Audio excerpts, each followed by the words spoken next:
नमस्कार मराठी माणसा. काय मुंबईमध्ये मराठी ऐकू येते ना, की तुला सर्वत्र हिंदीची चिवचिव ऐकू येते? खरं तर याला कारणीभूत तू आणि मी आहे. कारण का माहीत आहे, आपण आपल्या मातृभाषेवरती माय मराठीवरती ठाम राहिलोच नाही.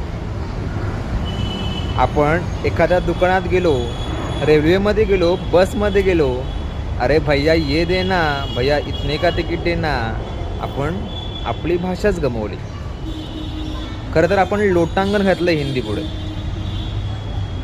एवढ्या प्रमाणात लोक मुंबईमध्ये आली, खरं तर त्यांनी आपली भाषा शिकायला पाहिजे होती. आणि आम्ही एवढे भारीच की आम्ही आमची भाषा पायाखाली तुडवली आणि हिंदी स्वीकारली. मग एक प्रश्न पडला, जर हे लोक संपूर्ण महाराष्ट्रभर पसरले, म्हणजे जेवढी लोक अनेक राज्यांमध्ये आहेत ती पूर्ण महाराष्ट्रभर पसरली, तुझ्या माझ्या गावात आली आणि आपल्या गावात पण आपण त्यांच्याशी जर हिंदीमध्येच बोलायला लागलो, मराठी भाषा राहील का?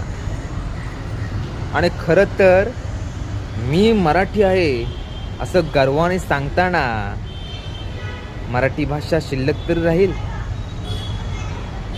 तेव्हा एक प्रश्न पडेल, अरे मराठी भाषा म्हणजे काय आहे? बरोबर ना? मित्रा, विनंती एवढीच आहे, स्वतःच्या भाषेवरती ठाम राहा.